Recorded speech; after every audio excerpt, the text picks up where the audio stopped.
히브리서 9장 11절부터 14절입니다. 히브리서 9장 11절부터 15절까지. 히브리서 9장 11절부터 15절.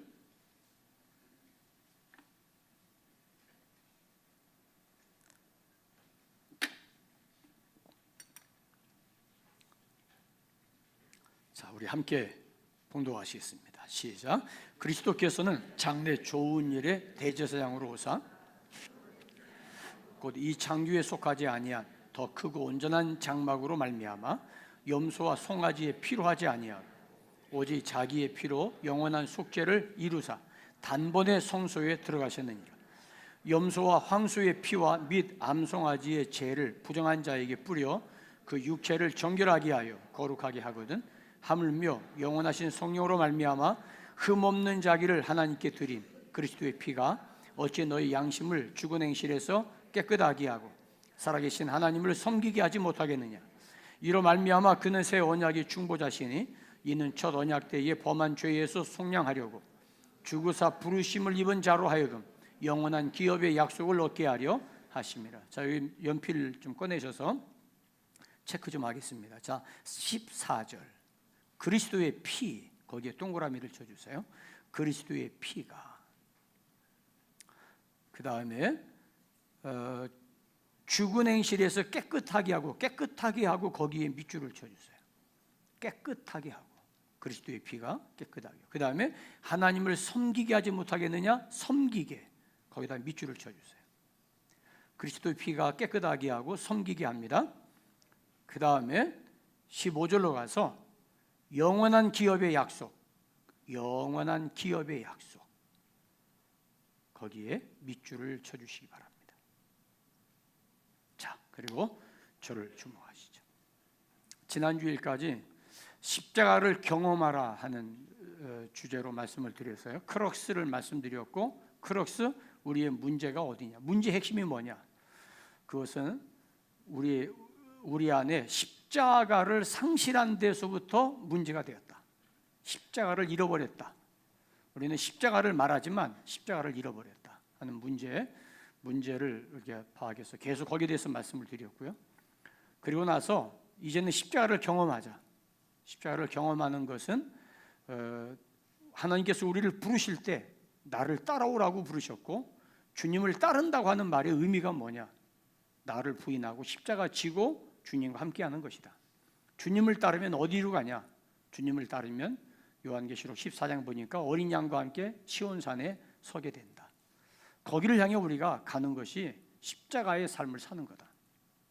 근데 그 십자가를 경험함으로 인해서 우리가 받는 은혜, 십자가를 경험한다고 하는 말은 십자가는 죄에 대한 하나님의 준엄한 심판이에요.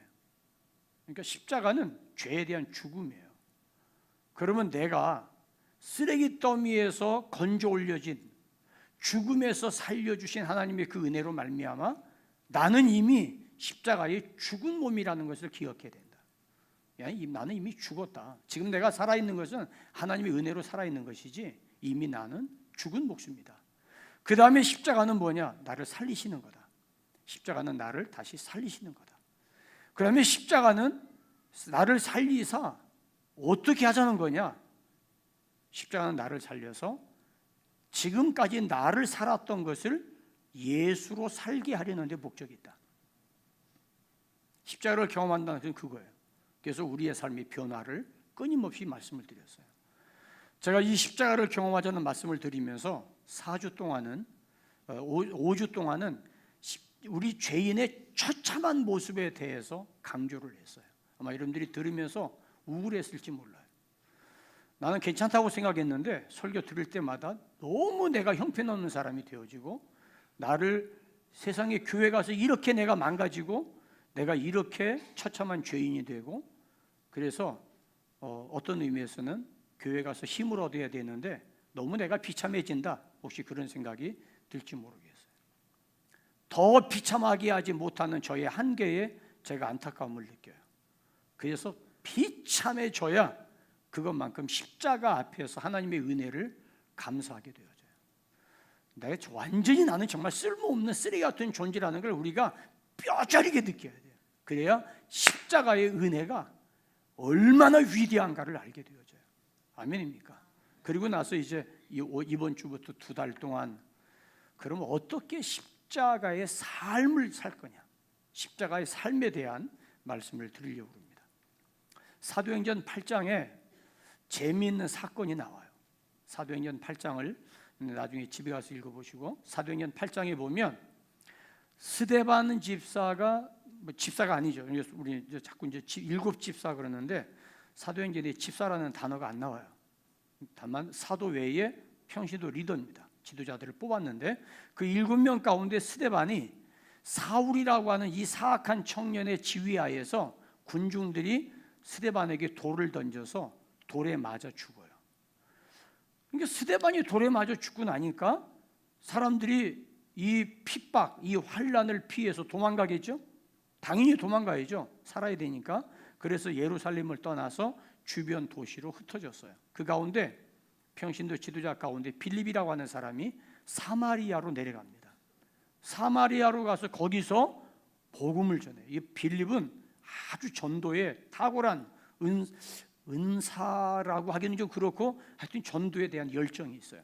근데 사마리아에서 복음을 전할 때 병든 사람이 고침받기도 하고요, 귀신이 쫓겨가기도 하고. 그러니까 이 빌립, 예수님도 아니고 예수님의 제자도 아니고 그저 평신도 지도자에 불과한 저 사람이 복음을 전하는데 기사와 이적이 일어나거든요. 그러니까 사람들이 집중하는 거예요. 많은 사람들이 예수를 믿고 죽게 돌아와서 예수님을 고백하고 세례받고 그러는데 그 가운데 시몬이라고 하는 사람이 있어요. 시몬.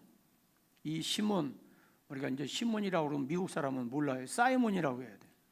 근데 영어 이름은 사이몬인데 헬라어에서 본래대로 말하면 시몬이에요. 시몬. 근데 이 시몬이 원래는 마술사예요. 마술 아시죠? 이렇게 뭐 하면은 뭐 툭 튀어나오고 하는 것.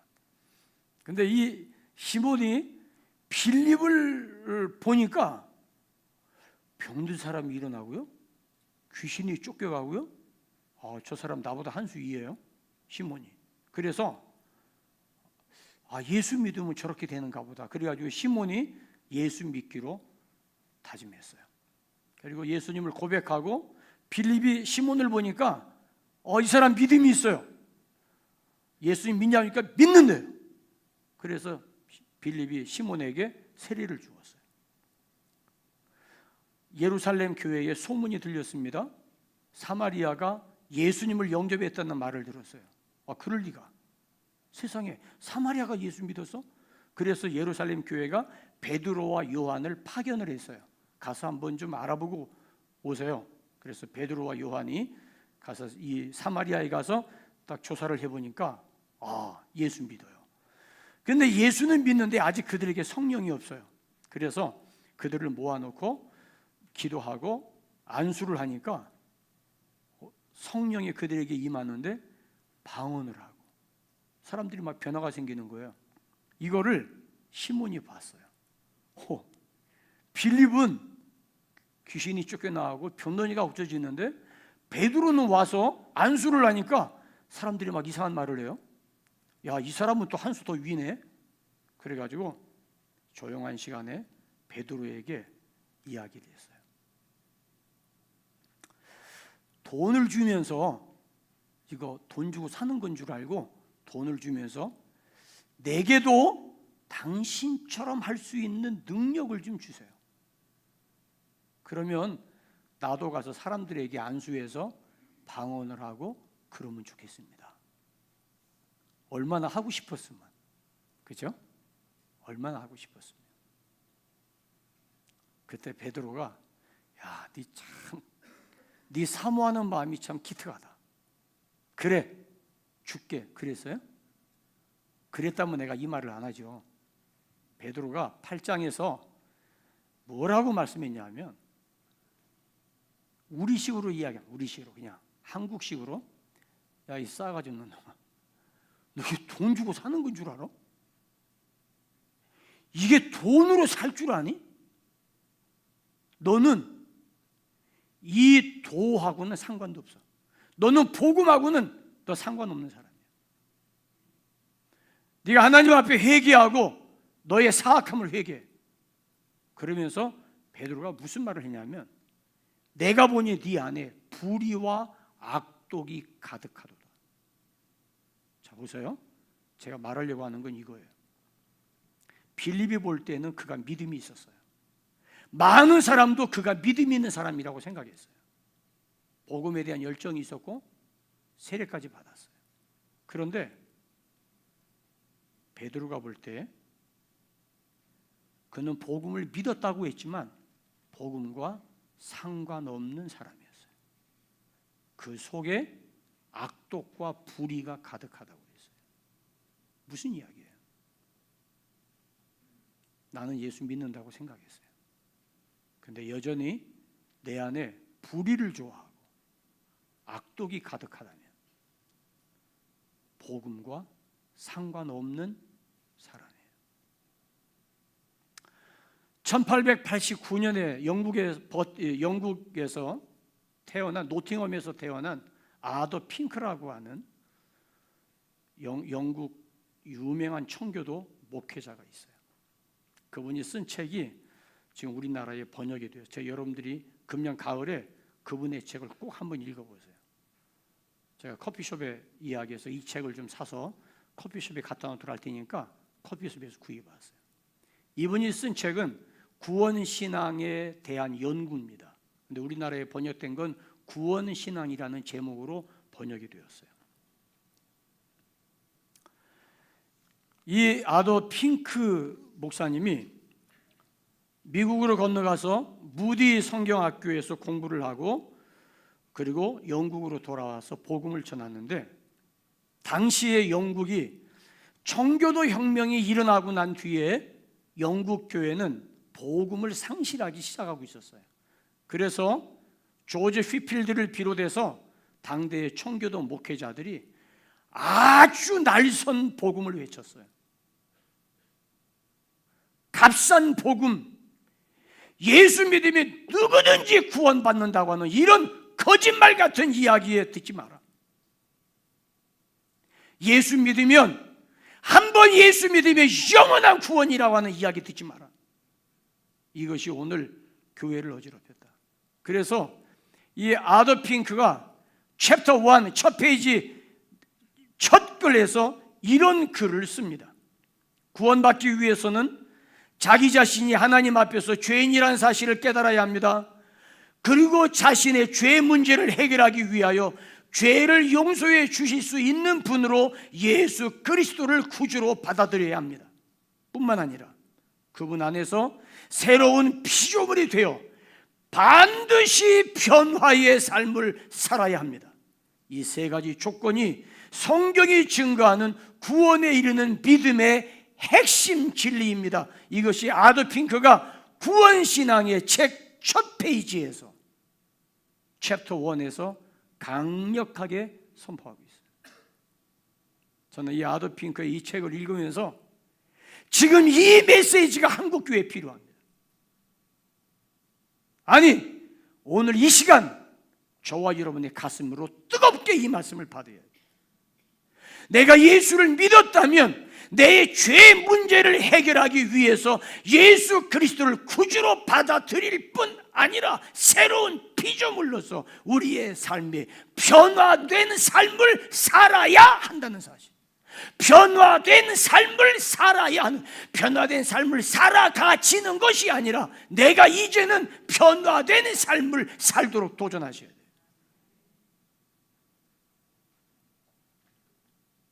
그렇지 않으면 구원 얻은 믿음의 핵심이 아니라는 이야기.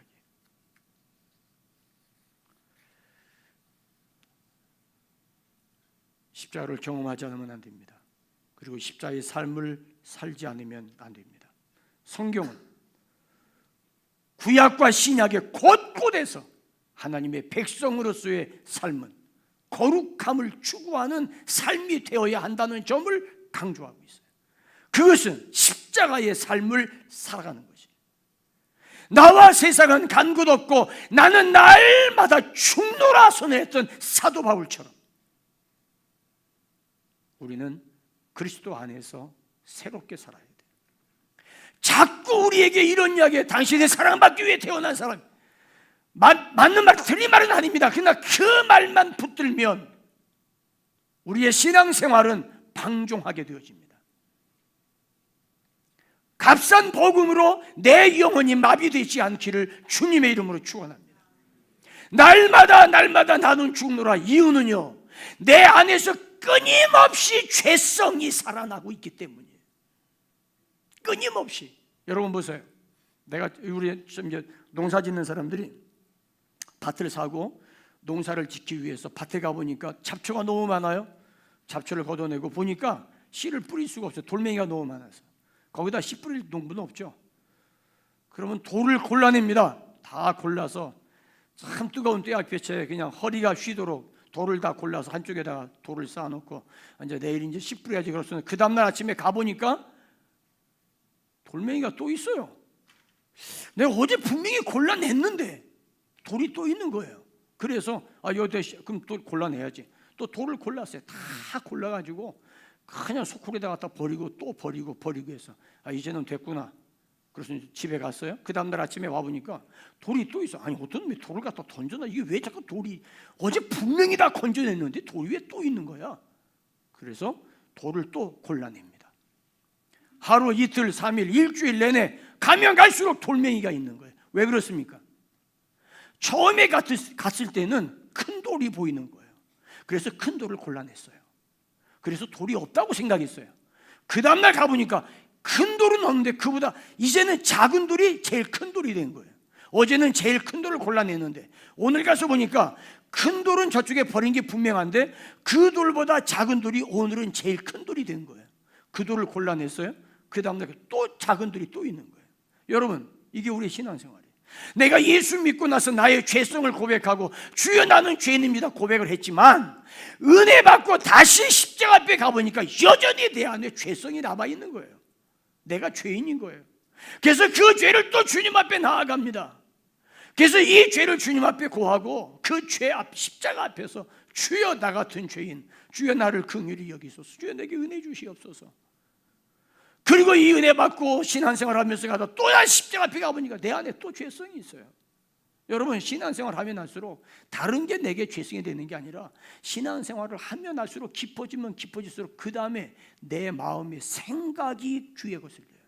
내 생각이 악한 거예요. 예수 믿으면서 눈 마주치고 기분 나쁘다고 사람을 죽이는 그런 악함은 없지만, 그런 살인죄는 짓지 않지만 내 안에 내가 말씀을 읽다 보니까, 말씀 듣고 신앙생활 하다 보니까 자꾸 내 안에 내 생각이 걸려요. 그게 죄인 거예요.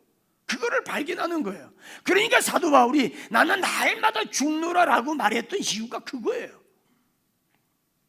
분명히 내가 문제 해결했고 은혜 받고 또 십자가의 구속의 은혜를 받았는데 또다시 십자가 앞에 가보니까 여전히 내가 죄성이 남아있는 거예요. 그래서 바울의 마지막 고백이 뭡니까? 내가 모든 사람 중에 내가 죄인의 괴수로구나. 나만은 죄인이었구나. 내가 가장 나쁜 놈이로구나. 여러분, 이게 뭐예요? 여러분, 신앙생활은 그거 아니겠어요? 그러니까 내가 예수를 믿으면 믿을수록 남의 허물이 보이는 게 아니라 예수를 믿으면 믿을수록 나의 약점이 보이고 나의 허물이 보이고 나의 죄가 보이는 거예요. 그래서 더 십자가를 떠나서 살 수가 없는 거예요. 주님, 나 주님 떠나서 하루도 못 삽니다. 주님 떠나면 난 죽습니다. 주님의 은혜 아니면 내가 살 수 없습니다. 주여 나를 불쌍히 여기 주옵소서. 그래서 오늘도 또다시 십자가 앞에 나가서 주의 보혈 능력이 또다, 주의 피 믿고 주님의 피가 아니면 내가 오늘도 어떻게 살아가? 내 인생의 뿌리 깊은 죄성을 내가 어떻게 해결해요? 내 힘으로 안 되는 거예요. 그렇다고 내가 인간은 원래 다 그런 거야 그러고 나자빠질 수 있어요? 십자가 앞에 서면 그렇게 살아갈 수 없어요.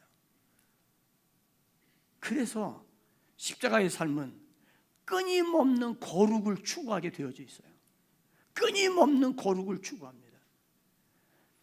여러분, 내가 예수 믿고 구원받기 전에는 내가 살아왔던 나의 삶이 죄로 여겨지지를 않았어요. 내가 예수 믿고 구원받기 전에는 내가 무슨 죄, 내가 누구 죽였어? 내가 나쁜 짓 했어? 나 죄 없어. 맞아요, 죄 없어요. 내가 잘못한 게 뭐가 있어요? 가끔 가다가 신호등 어긴 거지. 그건 다 범칙금 내서 다 해결했어요. 그걸 누가 죄라고 와서 입 잡을 사람 없어요. 그런데 예수 믿고 나서 보니까 옛날에 자연스럽게 행했던 것들이 그게 죄라는 걸 알았고, 옛날에 그냥 툭하면 했던 말이 죄인 줄 알았고, 그냥 늘 습관처럼 생각했던 그 패턴이 그게 죄악이라는 것을 예수 믿고 구원받고 나서 깨달았단 말이에요. 그러니까 이전에는 내가 하지 않았던 게 그게 잘못이라는 걸 몰랐어요. 내가 하기 싫어서 안 한 거야. 그거 남들은 해야 된다고 하지만 나 싫어, 나 하기 싫어. 그럼 관둬. 그게 죄인 줄을 몰랐어요. 그런데 성경은 보니까 선을 알고도 행하지 아니하면 그것이 죄니라. 사건이 달라졌단 말이에요. 상황이 달라졌어요. 예수 믿고 구원받고 나서 보니까 보이는 게 다 죄고 들리는 게 다 죄고 내 안에 생각이 전부가 다 죄예요. 이런 죄성을 가지고 나니까 너 왜 그래? 이 말을 할 수가 없는 게 나는 더해. 나는 너 싫어. 그 말을 할 수 없는 것이 그 사람도 내가 싫을 거예요. 내가 예수 믿고 구원받고 나니까 우리의 죽었던 행실이 다시 되살아나요. 죄인일 때는 상상도 할 수 없었고 하지 못했던 것들이 예수 믿고 나니까 내 안에서 자꾸 살아나요. 너 그러면 안 되지. 너 이런 일은 해야지. 네가 마땅히 해야지. 아멘입니까? 믿지 않는 사람들이 볼 때는 미쳤어요. 너 왜 그런지, 너 왜 그래? 너 그냥 하는 척만 해도 돼. 너 왜 거기다 목숨을 걸어? 죄의 눈으로 바라볼 때는 그게 선이 아니에요. 예수 믿고 나서 보니까 세상이 옳다고 말하던 것이 죄고, 예수 믿고 나서 보니까 주변 사람들은 다 정상이라고 말하는 그 행동이 성경은 죄라고 말하는데, 그 사람들을 따라 내가 죄를 지을 건가? 성경을 따라 좁은 길을 갈 것인가? 고민은 구원받고 난 뒤에 하는 것이에요. 내가 죄 가운데 있으면 몰라요. 이번에 186명의 쪽지 메시지 가운데 이거 다 무명을 했으니까 누가 썼는지는 모르죠. 그런데 한 그런 글이 있어요. 철저하게 말씀으로 훈련받고 보니까 내 주변의 사람들이 옳다고 이야기했던 그것이 잘못된 걸 깨닫고 내가 그 길로 가지 않고 믿음의 길을 지킬 수 있게 된 것에 대한 감사. 여러분, 이유가 뭐예요? 여러분, 교회는 하나님 말씀으로 직설적으로 선포해야 돼요. 그게 애둘러서 문학적 표현해가면, 표현 잘못했다는 게 아니라 괜히 교인들 마음에 상처받지 않게 하려고 그냥 이렇게 잘 이렇게 해서 맞추주사 나가지고 이빨 뽑듯이 그렇게 하는 게 아니라 통증은 느껴야 돼요. 내가 지은 죄에 대한 통증을 느끼지 못하면 회개가 아니에요. 내가 죄라는 것이 발견되어지고 내 행동이 잘못됐다는 걸 알면 죄에 대한 통증과 죄에 대한 증오와 죄에 대한 미움이 내 속에서 살아나야 돼요. 아멘입니까? 그냥 적당하게 얼버무려서 괜찮아. 아이고, 목사님도 그러더라, 장모님도 그러더라. 여러분, 이건 사탄의 속셈이고 속으면 안 돼요. 아닌 건 아닌 거지. 아멘입니까? 아닌 건 아닌 거예요. 우리는 거기를 따라가야 되는 것이에요. 하나님의 구속의 은혜는 내가 아무렇지 않게 여겼던 것이 잘못되었다는 사실을 발견하게 되는 거예요. 그래서 나를 죽게 만들었던 행동, 나를 사장시키게 만들었던 행동과 생각들에 대해서 본능적으로 거부하게 되는 게 구원받은 사람의 첫 번째 표지입니다. 전에는 아무렇지도 않았어요. 그래, 세상 사는 게 그런 거 아니야? 이런 즐거움도 없이 어떻게 살아? 근데 복음 안에 들어와서 보니까 그건 죄라고 이야기해요. 그러면 안 된다고 이야기해요. 여러분, 율법으로 구원받는 게 아니었어. 율법이 아니라 복음이라고요. 바울 서신 읽어보세요. 사도 바울이 잘못된 일탈한 비윤리적인 비도덕적인 삶에 대해서 사도 바울이 위로하고 격려하고 괜찮다고 말하는 게 한 구절이나 있는가? 그러지 않아요. 내가 가면 반드시 징치하리라. 회개해라. 바울은 그렇게 이야기했지. 세상에 다 그런 거니까 어떡하겠냐. 네 믿음이나 지켜라. 그렇게 이야기했어요. 믿음을 지킨다는 게 무슨 이야기예요? 믿음을 지킨다는 말은 죄와 싸우는 거예요. 예수 믿는다는 말은 죄와의 타협을 거부하는 거예요. 비진리를 용납하는 게 아니에요. 우리는 하나님 말씀 앞에 그 길을 가는 거예요. 주님의 마음을 본받아서 깨끗한 행동을 지향해야 하는 것이에요. 그게 거룩성이에요. 구원받은 이유는 예수님의 마음을 본받기 위해서입니다. 진정한 십자가의 복음을 왜곡하는 짓을 멈춰야 됩니다. 십자가는 인간 세상에서 죄에 대한 가장 잔인하고 가장 무서운 당시의 형벌임을 보여주는 거예요. 그 예수님의 십자가를 통해서 내가 죽었는데 이제는 다시 내가 새롭게 태어났다면 예수님의 성품, 하나님의 성품을 본받아 죄를 용납하지 않고 죄를 묵인하지 않고 하나님의 성품을 드러내는 거룩성을 추구하는 것이 우리의 삶이 되어야 합니다. 아멘입니까? 죄인은 아무것도 할 수 없기 때문에 오직 믿기만 하면 하나님이 다 알아서 처리한다는 이런 편결된 복음, 그것이 얼마나 무서운 독성인가를 기억해야 됩니다. 누가복음 13장 3절로 5절에 예수님께서 직접 말씀하십니다. 내가 너에게 이르노니 아니라 너희도 만일 회개하지 아니하면 다 이와 같이 망하리라. 너희도 만일 회개하지 아니하면 다 이와 같이 망하리라. 불신자들에게 한 이야기가 아니에요. 구원받지 못한 사람들에게 하는 말씀이 아니에요. 교회를 향하여 주님 말씀합니다. 너희도 만일 회개하지 아니하면 다 이와 같이 망하리라. 사랑하는 성도 여러분, 우리가 정말 구원받은 사람이라면 생활 바꿔야 됩니다. 행동 바꿔야 됩니다. 마음의 생각 바꿔야 합니다. 그러면서 예수님께서 이 말씀하고 나서 포도원에 무화과 나무를 심은 게 있는데 3년 동안 기다렸는데 열매를 맺지 못해서 주인이 말하기를 이 무화과나무 베어버리라. 땅만 버린다. 그러니까 그 농부가 주인이요, 금년 1년만 더 기다려주세요. 내가 두릅하고 거름을 주고 그리고 나서 내년에도 기다려봅시다. 1년만 더 기다려보고 내가 최선을 다할 테니까 열매를 맺으면 다행이지만 열매 안 맺으면 금년에 찍거나 내년에 찍거나 찍으면 되니까 1년만 기다려주세요. 그 말씀이 바로 누가복음 13장에 나와요. 열매 맺는다는 게 뭐예요? 변화예요. 회개에 합당한 열매예요. 변화된 열매예요. 돈 몇 푼 더 벌겠다고 거짓말인 거 뻔히 알면서 거짓을 행하고 그게 사기라는 걸 알면서 양심의 가치 없이 거침없이 사기를 행한다면 그리스도인으로서의 올바른 행동은 아니죠. 진정한 구원과 중생은 죄를 미워하고 죄를 거부하고 죄를 증오하면서 멀리하는 거예요. 어쩔 수 없이 내 환경이 그래서 분위기에 내가 눌렸습니다. 아니에요. 그 분위기를 깨야죠. 내가 그렇게 하면 판이 깨지는데 판이 깨지는 것이 문제가 아니라 내가 다시 죄악 속에 파묻히는 것이, 그걸 두려워하셔야지. 거기 뛰쳐나와야죠. 예수님께서 나의 구원하신 주인이심을 진정으로 고백하고 이 사실을 선포해야 돼요. 여러분, 십자가의 삶이란 말은 예수님의 주재권을 선포하는 거예요. 그분이 나를 건지기 위해서 십자가에 죽어 주셨으니까, 그분이 죽으심으로 내 생명을 살렸으니까 이제는 내가 내 인생을 살 수 없고 나를 살리신 그분의 가르침을 따르겠습니다. 그게 주재권이에요.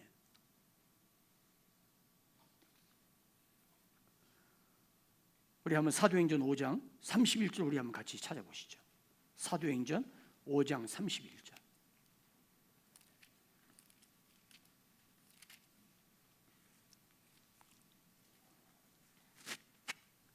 사도행전 5장 31절.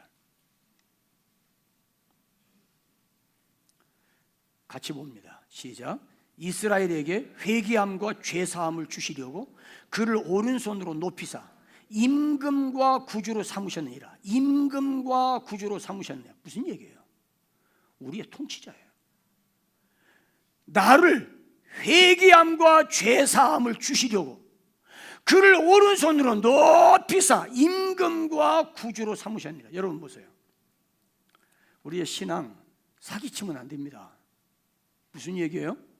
예수님을 주님이라고 부르면서 나의 주가 되신 그분의 말씀을 전적으로 하는 것은 나를 위해 십자가에 죽으신 예수 그리스도를 농락하는 거예요.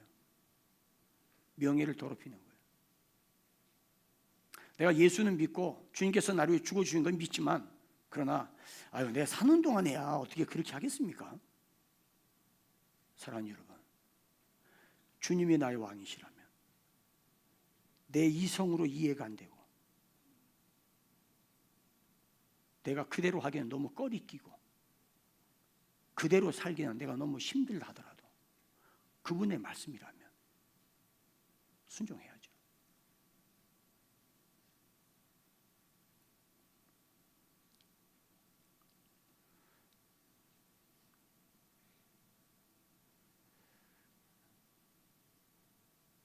어떤 분이 이제 풋내나는 사람을 자기 보좌관으로 세우고 데려다니면서 키웠어요. 그래서 지역의 국회의원까지 당선되게 했어요.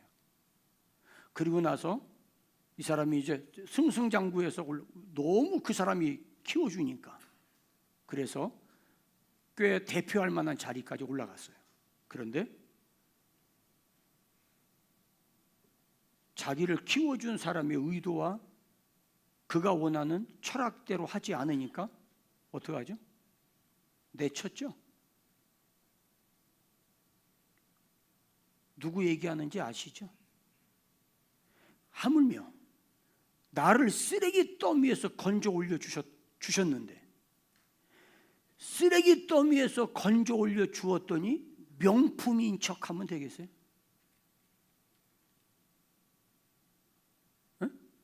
하나님이 나를 쓰레기 더미에서 불쌍해서 건져 주셨더니 사랑받기 위해 태어났다면서 명품인 척하면 되겠냐?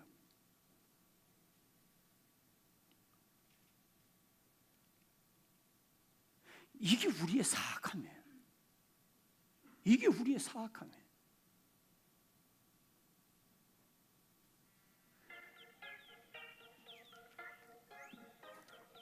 예, 그렇다고 인정하네.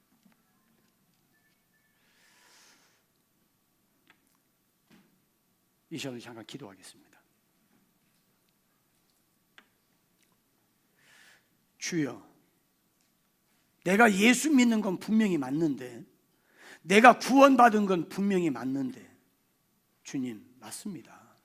내 안에 왜 이렇게 돌멩이가 많은지 모르겠어요. 내 생각이 왜 이렇게 더러운지 모르겠어요. 왜 이렇게 내가 하나 되지 못하고, 왜 이렇게 내가 미움과 시기와 질투가 가득하고, 왜 이렇게 내 안에 증오가 가득하고, 왜 이렇게 내가 다른 사람을 용납하지 아니하고, 왜 이렇게 내 안에 음란으로 가득 찬지 모르겠어요. 주여, 주의 보혈 앞에 나와싸우니 주여 나를 씻어 주시옵소서. 주여 나를 다시 한번 긍휼히 여기사 회개의 영을 부어주시고 하나님의 자녀로서 거룩한 길 주님과 함께 걷게 하여 주옵소서. 주여 나를 용서해 주옵소서. 이 나라 평안하게 하시고 우리 교회가 끝까지 말씀에서 바르게 서게 해주시고 우리 가족들 가정 축복합니다. 은혜 안에 서게 해 주옵소서. 다시 우리 한 음성으로 기도하시겠습니다. 하나님 아버지 감사합니다. 주님 앞에 나와서 하나님을 주의 주라고 부를 수 없고 예수님 앞에 나의 구주라고 부를 수 없고 처참하게 망가지고 부서진 죄인의 모습인 것을 고백합니다. 아버지 하나님 불쌍히 여겨 주옵소서. 주여 은혜 주시옵소서. 주여 십자가의 은혜가 아니고는 한순간도 살아날 수 없는 죄인임을 고백합니다. 늘 말씀 앞에 서지만 또 넘어지고 또 자빠지고 후한자후한 십자가의 은혜 앞에 나옵니다. 주여 나를 붙들어 주시고 그 은혜 주시옵소서. 말씀 앞에 서게 하여 주옵소서. 하나님 쓰레기 더미에서 건져 올리는데 명품인 척하지 아니하게 하여 주시옵소서. 주여 죄인입니다. 용서하여 주시옵시고 주여 십자가의 은혜 주시옵시고 주의 보혈 능력이 있습니다. 나를 씻어 충결하게 하사 주님 앞에 새롭게 하는 은혜를 허락하여 주시옵소서. 주여 말씀 앞에 섰습니다. 하나님 이 나라 축복하여 주옵시고 하나님 아버지, 우리 교회 축복하시고 가정 축복해 주시사 주의 은혜 더하여 주시옵소서. 예수님 이름으로 기도하옵나이다. 아멘. 누가복음 19장에서 예수님께서 이런 비유를 드셨어요. 어떤 귀인이 왕의 지위를 얻으려고 먼 나라에 갔어요. 갔더니 이 사람들이 사람을 먼저 보내서 우리는 이 사람이 우리의 왕이 되는 거 원치 않습니다 하는 탄원을 올렸어요. 이 사람이 왕이 되어 왔을 때 그 사람들은 어떻게 하겠어요? 예수님이 그 말씀하셨어요. 여러분, 사실 우리가 솔직하게 이야기해 보세요. 예수님이 나의 왕이 되는 거 원하지 않죠? 예수님이 나의 왕이 된다는 거 달갑지 않죠? 정말 예수님이 나의 왕이 될 걸 믿는다면 우리의 생각과 내 판단이 조심하셔야 돼요. 여러분, 교회 안에 예수님이 나의 왕이 되는 걸 거부하는 사람들이 좀 심하게 이야기할까요? 절반이 넘어요. 예수님 말씀이 저는 맞다고 봐요. 내가 올 때 세상에서 믿음을 보겠냐? 여전히 내 감정이고요, 여전히 내 생각이 왕이고요, 여전히 세상적 판단이 교회에서 왕 노릇해요. 예수님 없어요.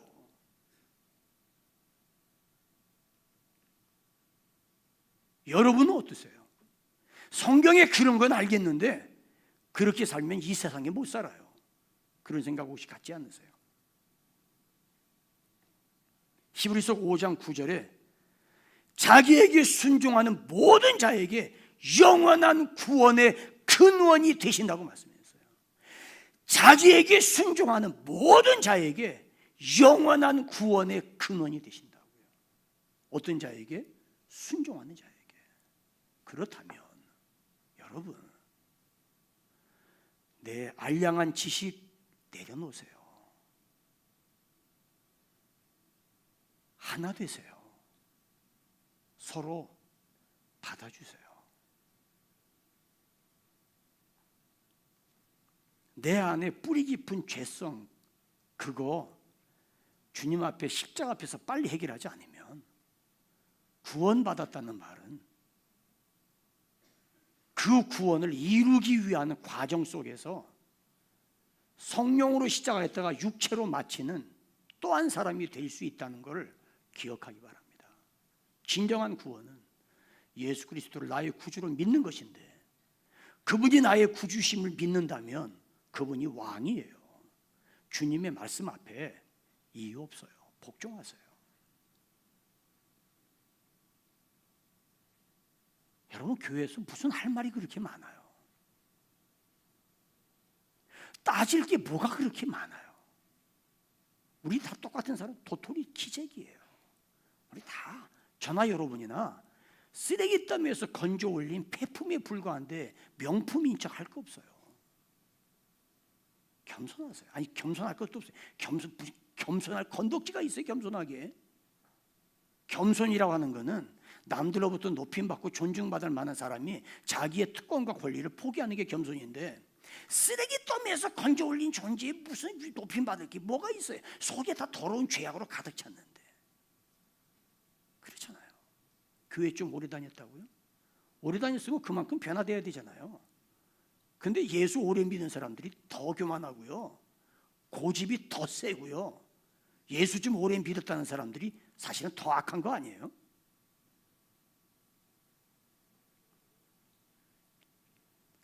십자가의 삶을 사세요. 그게 뭐예요? 거룩함을 추구하는 삶이에요. 변화여 새 사람들. 끊임없는 자기 변화예요. 끊임없는 자기 변화. 십자가 앞에서 끊임없이 나를 쳐서 못 받고 날마다 나는 죽노라. 왜? 내 죄성이 살아나니까. 욕심과 탐욕이 살아나니까. 두 번째로, 십자가의 삶은 섬김으로만 열매를 맺어요. 에베소서 5장 11절에 말씀합니다. 너희는 열매 없는 어둠의 일에 참여하지 말고 도리어 책망하라. 열매 없는 어둠의 일에 참여하지 말고 도리어 책망하라. 이것이 나를 구원하시는 주님을 기쁘시게 하는 삶이에요. 죄의 특성은 딴 거 아닙니다. 자기 중심이에요. 죄의 특성은 자기중심이에요. 그렇게 설교해도요, 귀 딱 닫고 눈꽃만큼도 편하지 않고 꿋꿋하게 자리 지키는 것도 참 신기해요. 참 용합니다. 참 용해요.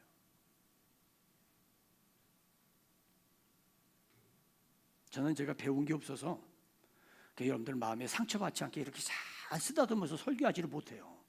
제가 배움이 가방끈이 짧아가지고 제가 별로 배운 게 없어서 지금 기 못합니다. 저는 그냥 있으면 있는 대로 그냥 그대로 내지르는 스타일이라서 여러분들에게 참 상처를 많이 드려서 죄송한데, 근데 어떡하겠어요?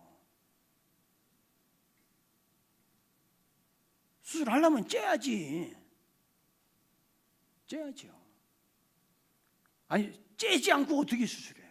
요즘은 복강경 수술이 많이 발달했지만 그것도 어차피 째야 돼요. 상처받지 않고 어떻게 속에서 악을 드러내겠어요?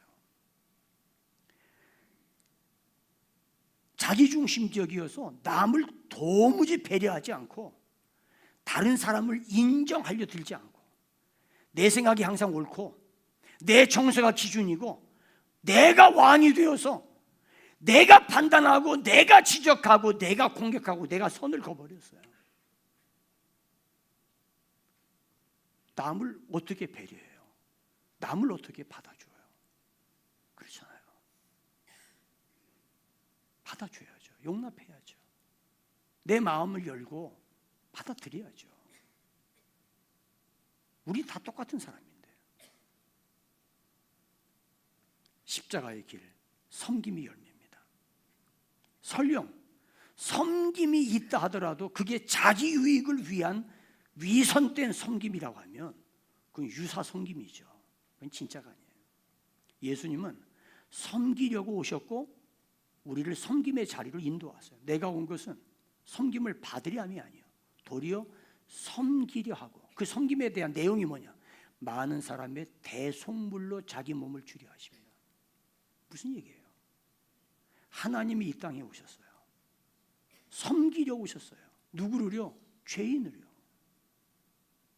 예수님도 죄인을 섬겼는데 나는 더 큰 죄가 있으면서 다른 사람의 조그마한 그 죄를 왜 그걸 꼬투리 잡고 평생을 앓고 먹어요? 이보다 더 악한 게 어디가 있어요? 여러분, 우리 죄 문제 가지고 고민하셔야 돼요. 그냥 사람들 다 그래 얼버무리지 마세요. 죄를 드러내세요. 우리가 빨리 그 앞에 가지 않으면 미안하지만 하나님 앞에 갈 수 없어요. 똑같이 씨를 뿌려서 곡식이 나는데 알곡과 쭉정이가 갈라진다고 성경은 말하고 있어요. 쭉정이 농사를 졌더니 한마지기 밭에다 논에다가 농사를 졌는데 쌀은 알곡은 한 가마니밖에 없고 쭉정이가 모아보니까 10가마니야. 쭉정이 아깝다고 곡간에다 들여놓는 사람 누가 있어요? 곡간에 들어가는 건 알곡이에요. 쭉정이 아니에요.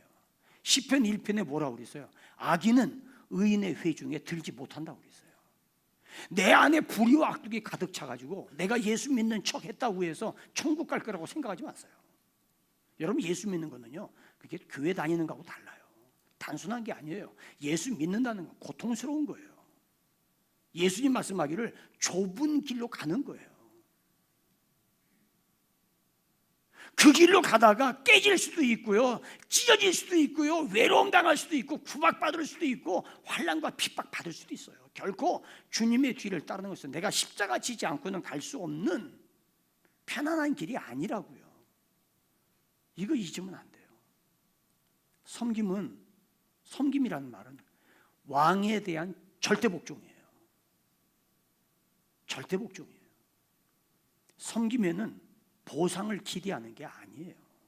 보상을 기대하는 건 섬김이 아니죠. 계약이죠. 섬기고 나서 누가 알아주고 여러분, 그건 섬김이 아니에요. 우리 섬길 때 기대하지 마세요. 아멘입니까? 보상을 기대하지 마세요. 누가 보든 안 보든 상관없이 섬기는 것이 본질적 나의 임무라고 생각하시면 돼요. 그게 책임이에요. 오늘 본문 14절에 뭐라고 그랬어요? 그리스도의 피가 하나님을 섬기게 하지 못하겠느냐? 그리스도의 피가 하나님을 섬기게 하지 못. 이게 무슨 말입니까? 그리스도의 피는 당연히 너로 하여금 섬기게 한다 이 말이에요. 십자가의 삶은 섬김의 삶으로 간다 이 말이에요. 그런데 아직도 나에게 섬김의 삶이 없다면 십자가에 뒤따르세요. 섬김의 삶을 살아야 돼요.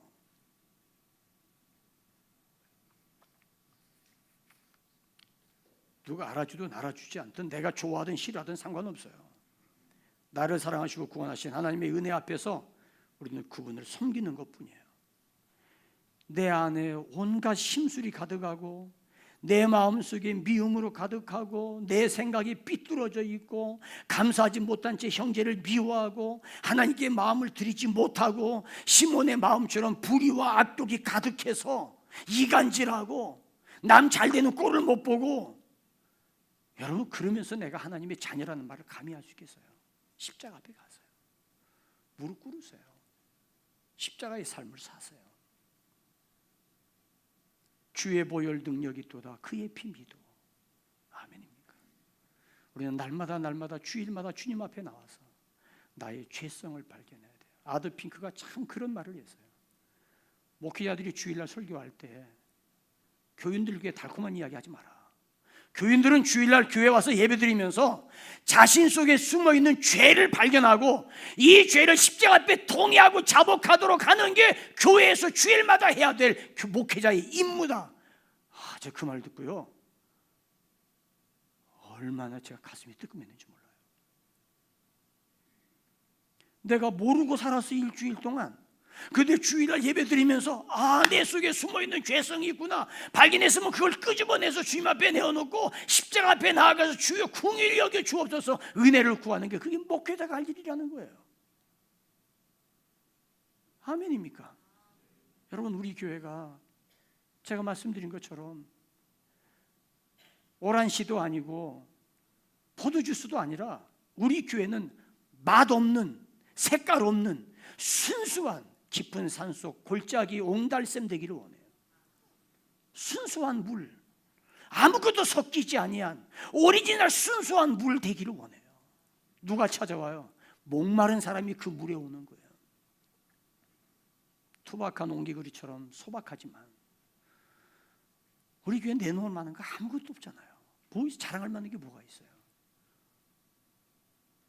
그저 그냥 하나님의 말씀이 순수하게 흐르는, 그냥 그 말씀 앞에 우리가 힘을 얻고 그 말씀 통해서 내 자신의 모습을 발견하고 나의 죄성을 씻고 정결함을 얻고 또 하루 한 주간을 살아가는 그런 교회가 되는 것, 그 이상 바라지 않아요.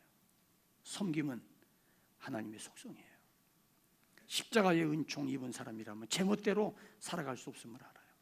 잘 되는 사람 은근히 질투하고 은근히 미워하고 회방하려고 하고 다른 사람들과 사이에서 이간질해서 서로 미워하도록 갈라놓고 협력하지 못하고 옳은 일에 함께하는 일을 거부하고 선을 행한다고 하면서도 자기 의에 사로잡힌 위선, 그러지 마세요. 그러지 마세요. 그러지 마세요. 하나님께 속한 사람은 섬기기 위해서 닫힌 마음을 열어야 됩니다. 교회를 세우기 위해서 자신을 부인하고 자신의 생각을 버려야 합니다. 교회를 위하여 자기 십자가 기쁘게 지고 가야 됩니다. 이것이 섬김의 이유이고 목적이에요. 섬김을 통해서 교회가 세워지는 거예요. 섬김을 아부하는 것이라고 생각한다면 엄청난 착각이에요. 섬김은 아부가 아니에요. 우리의 삶의 본질이에요. 섬김은, 십자가의 삶은 천국 시민의 행동 강령이에요. 마지막으로 십자가의 삶은 영원한 기업을 얻게 합니다. 십자가의 삶은 영원한 기업을 얻게 합니다. 왜냐하면 우리는 섬김을 위하여 부르심 받았어요. 구원받고 십자가의 은혜로 내가 구원받았다면 다른 사람을 섬겨주세요. 나 때문에 힘을 잃은 사람이 용기를 얻고 나 때문에 죄악의 길을 걷던 사람이 바른 길로 돌아온다면 잘한 거죠.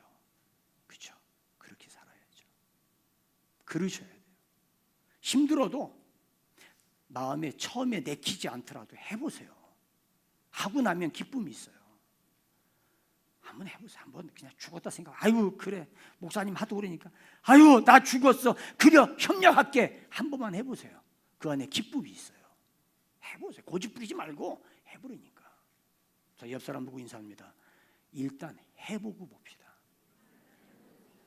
다시 한번. 아니 옆 사람 왜 옆 사람 못 쳐다봐? 이렇게 뭐가 이렇게 꿀리는 게 있길래 우리 다 똑같은 사람. 다시 옆 사람 쳐다보시면서 일단 해보고 봅시다. 오늘 우리가 묵상했던 갈라디아서 2장 20절 내가 그리스도와 함께 십자가에 못 박혔나니 그런즉 이제 내가 사는 것은 내가 사는 것이 아니요 내 안에 그리스도께서 사시는 것이라. 이제 내가 육체 가운데 사는 것은 나를 사랑하사 자기 자신을 버리신 하나님의 아들을 믿는 믿음 안에서 사는 것이라. 아멘입니까? 그게 십자가의 삶이에요. 그러려면 십자가 각오하셔야 돼요. 평탄하지 않아요. 십자가 각오하셔야 돼요. 십자가에는 영원한 보장이 있어요. 영원한 하늘 기업을 보장합니다. 여러분, 나를 쓰레기더미에서 건져 올린 하나님께서 쓰레기 주워다가 팔아서 하나님께 배불리려고 우리를 그러셨겠어요? 아니에요. 쓰레기더미에서 건져 올린 나를, 내 안에 자기 욕심으로 가득 차고 나밖에 모르던 나를 말씀으로 훈련하고 연단하고 깨닫게 하고 자꾸 우리 죄를 토해내게 하고, 이미 주님 십자가에 표지하셨으니까 그래서 나로 하여금 섬김의 삶을 훈련하고 또 훈련하고 또 훈련하고 또 훈련해서 우리로 하여금 하나님 나라의 영원한 기업에 합당한 자로 세우기를 원하시는 거예요.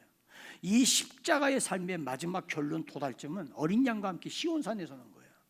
그거는 영원한 기업이에요. 아멘입니까? 우리를 괴롭히려고 하시는 게 아니에요. 그거 아니에요. 마지막 결과는 영원한 기업이에요. 아멘입니까? 그러니까 십자가의 삶 힘들어도 참으세요. 어려워도 그 길 걸어가세요. 그래야 영광이 있어요. 십자가 영광을 향한 주님의 코드예요. 앞에 있는 기쁨을 위하여 십자가의 고통을 참으사. 아멘입니까? 힘드세요? 어려우세요? 어쩔 수 없는 것은 견디셔야 돼요. 이기셔야 돼요. 내 안에 뿌리 깊은 죄성 뽑으셔야 돼요. 주님 앞에 십자가 앞에 나아가서 내어놓고 하나님의 은혜가 나를 지배하도록. 아멘입니까? 그래서 십자가 앞에서 내가 변화되어지도록 여러분들이 끊임없이 도전하기를 주님의 이름으로 축원합니다.